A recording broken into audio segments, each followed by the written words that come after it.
Ah, vous êtes là, pardon, excusez-moi. Aujourd'hui, notre rendez-vous chez vous nous emmène à Noix-dans-les-Vesaules et j'ai amené ma Game Boy, vous vous souvenez, ça ne nous rajeunit pas, parce qu'on va parler des jeux vidéo avec un spécialiste, il s'appelle Mathieu. Et je pense qu'il va m'aider à passer le niveau 12. Allez, on y va.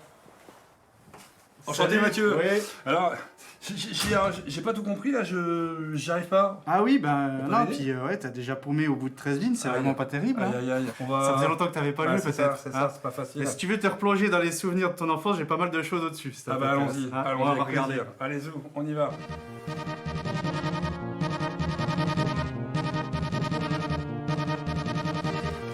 Et ben voilà Fred, ça c'est la Geek Room. La Geek Room. Voilà. On le connaît lui, non? Et oui, ça c'est le premier Dragon Ball, hein, avant que ça dérive beaucoup en baston. On a les BD, tout ce qui est littérature évidemment. On a évidemment le cinéma, avec les super-héros, tout ce qui est science-fiction. Puis les vieux jouets. Génial. Années 80, c'était pendant le Club Dorothée. Toute une génération, 80, voilà. hein, on a été bercés par le Club Dorothée. Notre nounou, hein, Ouais, c'est c'était ça, notre nounou. c'est ça. Et puis bien sûr, les jeux vidéo. Ma console préférée. On peut jouer? Bah, bien sûr, ouais. Là, c'est du lourd. Là, ça rigole plus. Allez, allons-y. Bon, il est déjà dans les pommes, hein. Donc, t'as créé une association quand alors? Eh ben, on l'a créée en 2017. 2017. Avec pour vocation d'organiser des événements autour de la culture geek. Ouais. Qui regroupent justement tous ces différents univers. D'accord. Et donc, tu fais des conventions, c'est ça? Des grands rassemblements en Haute-Saône, à Vesoul. Voilà, la prochaine qu'on va avoir, donc c'est ici à Vesoul dans un mois, on a le vide-grenier geek. D'accord. Donc on fait une grande brocante à la salle Parisot de Vesoul.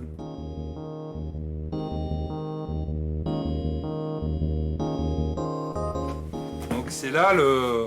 Voilà, ça c'est le stock de l'association. Ouais. On a nos 75 consoles de salon.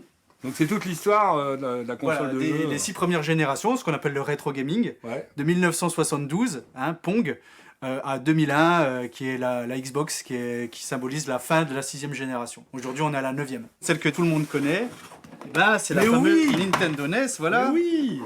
Avec le pistolet, quand on devait tirer sur l'écran. Voilà, tirer sur le canard. Sur le canard. On essayait tous de tuer le chien, mais on n'y arrivait pas. Elle s'est vendue à 80 millions d'exemplaires, il me semble. D'accord. Donc c'est celle qui fait rentrer vraiment le jeu vidéo dans la culture populaire. Alors, l'univers geek, ce ne sont pas que les consoles, ce sont aussi les jeux de société, c'est ça? Voilà, tout à fait. Et il y a un gros renouveau là depuis une bonne quinzaine d'années autour des jeux de plateau, puis des jeux de cartes. On peut aller voir si tu veux, je vais te montrer. Allez, on y va. Ouais.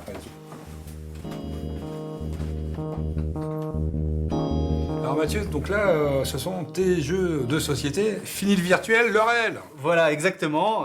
D'ailleurs, on peut dire qu'il y a un vrai renouveau autour du jeu de plateau depuis une quinzaine d'années. Et pour le coup, les nouveaux jeux sont quand même beaucoup plus sympas à pratiquer que les vieux. Et t'en as combien là? Moi, je dois en avoir à peu près une cinquantaine. Une cinquantaine. Ouais. Celui-là, tu m'as dit, il faut être 4 joueurs. Bah, c'est sympa de jouer à 4, ouais. 4. Qu'est-ce que vous en pensez les gars? Et vous venez avec nous? Allez, c'est parti. installez-vous. Alors, Qui pioche. après cette belle rencontre à Noix-dans-les-Vesaules avec Mathieu, nous voici maintenant à Vévray-Montoil, toujours à côté de Vesoul, pour aller découvrir Patrick et Noël. Ils ont créé Radio Vintage, une radio 100% associative et qui ne diffuse que la musique des années 80 et du rock. Allez, on y va. Pour voir ta vie en pop rock, ta radio Vintage. Bonjour. Bonjour.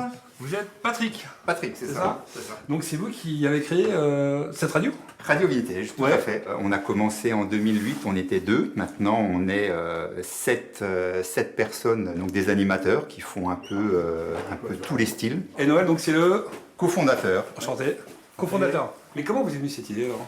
Alors, on a commencé par un ami commun qui est patron de radio, qui nous a mis le pied à l'étrier, nous a expliqué le fonctionnement d'une radio, nous a amené les dossiers à remplir. Et puis, on a eu la chance d'être sélectionné. Du coup, on a eu la fréquence de 103.4 et il a fallu se lancer. Voilà. Donc vous êtes une radio associative. Hein. Associative, voilà. Il n'y a que des bénévoles ici. Salut, c'est Étienne, vous êtes sur le mur du son, on est vendredi, il est 17h, on est ensemble jusqu'à 19h. Bonjour à tous les deux. Salut. Étienne, donc vous, ça fait combien de temps que vous êtes à Radio Vintage? Eh bien moi ça fait comme Jean-Mi, je suis là depuis 2015. Ouais. Avec cette émission Le Mur du Son. C'est tout du hard rock metal un petit peu des années 80. C'est rare à entendre sur une radio. Ben ouais, il n'y a pas grand monde effectivement qui fait une émission de ce type. Je mets et je pose ce que je veux, je fais plaisir aux auditeurs. Ouais. Et c'est vraiment le but de l'émission, quoi. Faire partager cette zik. Alors vous, Jean-Mi, vous êtes un peu le David Guetta de la Haute-Saône. Et pas jusque-là, mais je me débrouille. Les gens dansaient en discothèque dans les années 80, 90, 2000, et aujourd'hui, ces tubes-là, on les entend plus. Ouais. Et moi, mon but, c'est de les remémorer aux gens. Qu'est-ce que vous auriez envie de dire aux jeunes chez eux qui disent tiens, je ferais bien de la radio? Qu'est-ce que vous avez envie de leur dire? Bah, venez nous rejoindre parce Ouais. qu'on est des animateurs super sympas, le staff est super sympa. Eh bien, on vous accueille avec plaisir, on vous montre là tous les petits boutons, Ouais. comment ça fonctionne. Ouais. Vous avez votre émission et puis après vous la gérez tranquillement, vous faites venir des invités et puis vous partagez tout ça. Le Mur du Son, c'est fini et je crois que le rendez-vous chez vous aussi, Fred. Bah absolument, c'est fini, c'est déjà terminé, c'est bien dommage. Merci pour l'accueil, Étienne, merci pour l'accueil, Jean-Mi. Et à bientôt sur les ondes. Bientôt.